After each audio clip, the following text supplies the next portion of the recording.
UFC Fight Night, Garcia versus Onama. Best bets, best picks for this fight card. I'm going to be giving you guys my 3 favorite underdog picks. I do it every single week. We've been cashing like crazy. So if you haven't, hit the like button, hit the subscribe button. Drop it down in the comments who your favorite underdog is for this week. And let's get this video started with the recap of last weekend. So last weekend in Abu Dhabi, UFC 321, we did pretty freaking good on underdog bets and picks, whatever you want to call them. I picked Vernon Jandiroba as one of my favorite underdog picks, my favorite underdog bet. Unfortunately, that did not cash. That was one of my 2 most confident underdog bets, and I'm always honest about the ones that I don't hit, and we did not hit on Jandiroba. I thought she was going to do more on the ground. She didn't. She just laid and prayed, tried to pull a Jailton Almeida, tried to fluke some submissions, all right? She didn't do what she was supposed to do. But my other underdog pick of UFC 321 cashed with ease in the first round by bloody fucking TKO, mate. Sal killed. Killian fucking Sal. Who was on Sal killed? Who was on Sal killed? Everybody was on Nasrat. Everybody was on Nasrat. Oh, my favorite dog of the week. My favorite dog of the week, Nasrat. Sal killed was bouncing in and out of being an underdog, being a favorite. I got him at plus money. Sal killed by bloody fucking TKO, mate. Roll the clips. Bloody Quill and Sal killed, mate. Bloody fucking Quill and Sal killed. Everybody is on Nasrat Akbar.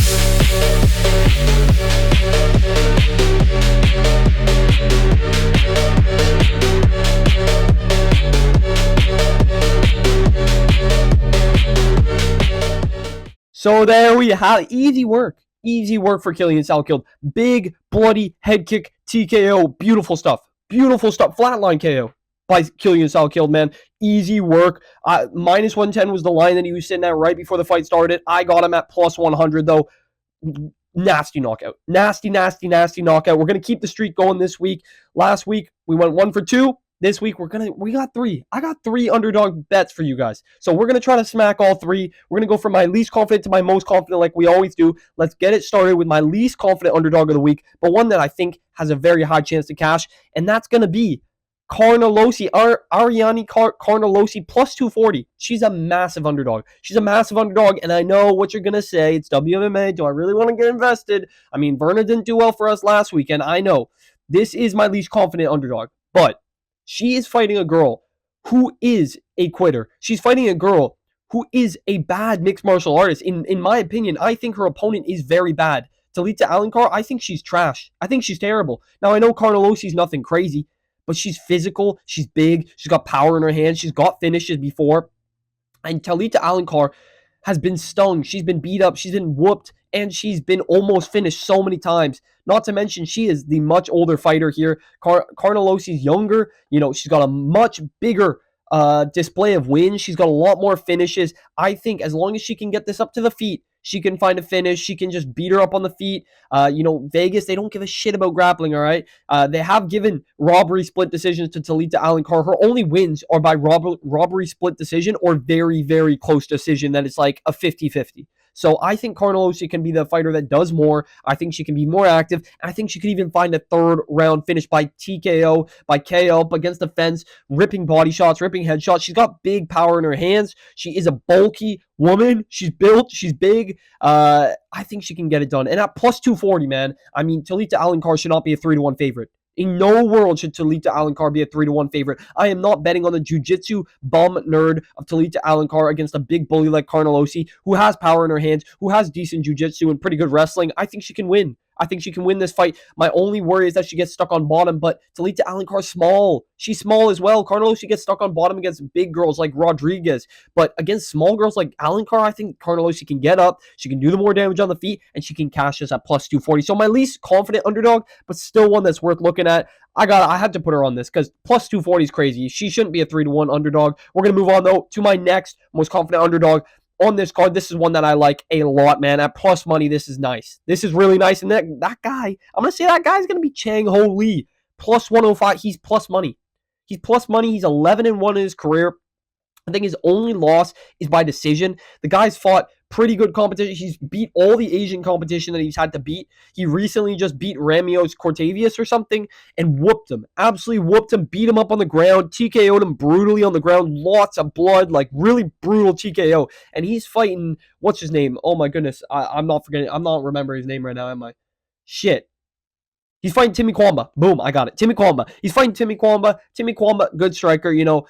decently new in his career. He's 26. He's much younger. Timmy Kwamba's a younger fighter. I think he's unexperienced. I think he's beat bad competition and he's lost to so-so competition. I think Chang Ho Lee is going to be the better grappler here. He's very physical. He's going to come at Timmy Kwamba. He's going to not let him get the front foot get pushing forward, because when Timmy Kwamba's on the front foot, when he's walking somebody down, he does well. Like in his last fight against Roberto Romero, who's not UFC level, who shouldn't have been in the UFC, who got a short notice step up. We're going to talk about him in my other videos. I've talked about him in my other videos because he fought David Onama as well. But Chang Ho Lee is a guy who's going to push the pace. He's going to come forward. He's going to be there for 15 minutes. He's going to be in your face. He has a good chin on him. He's very tough, very durable, good striking, good grappling. He's going to be the much better grappler in this fight. Timmy Kwamba gets himself caught on the bottom very often. I think Chang Ho Lee can grapple him if he needs to, and he can be the faster striker. I know Timmy Kwamba is a good striker, but he doesn't have crazy power. I don't think he's going to chin Chang Ho Lee. I think Chang Ho Lee's going to be able to grapple. He's going to be able to wrestle. And I actually think Chang Ho Lee is live to find a submission over Timmy Kwamba at some point in this fight. I'm going Chang Ho Lee as my second most confident underdog of the pit. Underdog of this card at plus 105. I think it's an amazing number for Chang Ho Lee. He's on a good streak right now. Hasn't lost in a while, and he's very good. I do rate him as one of the better Asian prospects in the UFC. I think he beats Timmy Kwamba. Plus 105, Chang Ho Lee. We're going to move on, though, to my most confident underdog pick of the week. One that everybody's going to be like, you're stupid, you're retarded. Why are you picking him? Like, what are you doing? Why are you fading the other guy? You guys will see in a second. I will talk about him. That favorite underdog for this card for Garcia versus Onama is going to be Yadier Del Valle plus 225. This guy's a massive underdog against his opponent, who isn't as good as he should be, who isn't as good as everybody thinks he is, man. He really isn't.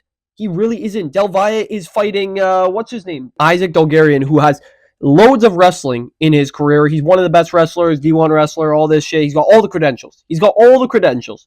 And Isaac Dolgarian has been a massive favorite in every single one of his fights. And he's only lost to one dude, Christian Rodriguez. And that was a close fight. He should have won that fight. It was a robbery fight because he was up 2 rounds. And it was a split decision. It went to the side of Christian Rodriguez. It could have been a draw, though, because C-Rod arguably got that third round, a 10-8 third round. I think he did get a 10-8 third round because he beat and put a whooping on what's his name? I keep forgetting this guy's name, man. On Isaac Dolgarian. He put a whooping on Isaac Dolgarian in the third round, and Dolgarian gassed heavy after 2 rounds of wrestling. He gassed super duper heavy. Now, in this fight, Del Valle is the bigger guy. He's got equally as good wrestling as Isaac Dolgarian. I'm sorry, I don't rate American wrestling at all.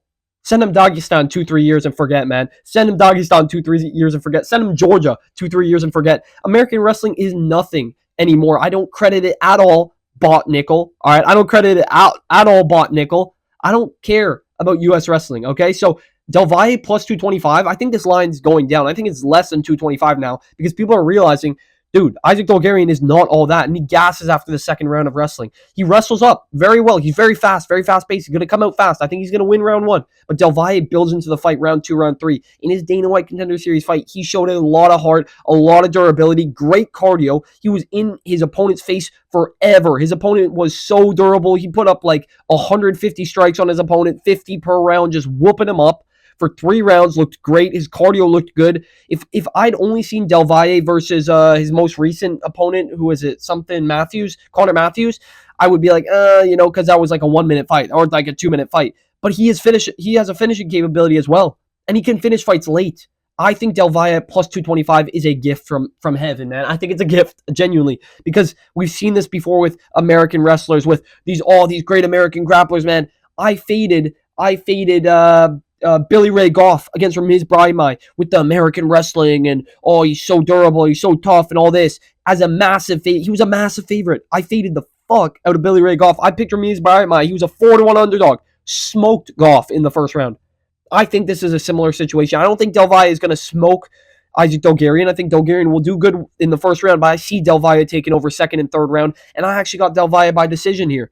Landing the bigger shots on the feet. I think Isaac's going to be panic shooting in the second round. Second and third round, he's going to be panic shooting, trying to get Del Valle down. But Del Valle is going to keep composed, stay on the feet, stuff the takedowns in the second and third round, piece him up on the feet. I think he's got the better boxing, the better striking. His takedown defense is solid, and he's the bigger opponent. He's bigger than Isaac Dolgarian. Dolgarian lost to a much smaller Christian Rodriguez, who's very small. Isaac Dogarian's fought bums. All right, C-Rod is good, but he is not all that. He's small for the division as well, and Isaac Dogarian was struggling in that third round. He's fighting a more physical, better striker with good takedown defense and good grappling of his own. I think Del Valle wins this fight 10 out of 10 times. I'm very confident in this. Plus 225, Del Valle, my favorite underdog pick and bet of UFC Fight Night, Garcia versus Onama. If you guys did enjoy the video, hit the like button, hit the subscribe button, drop it down in the comment who your favorite underdog for this fight night is, and I will catch you guys in the next video.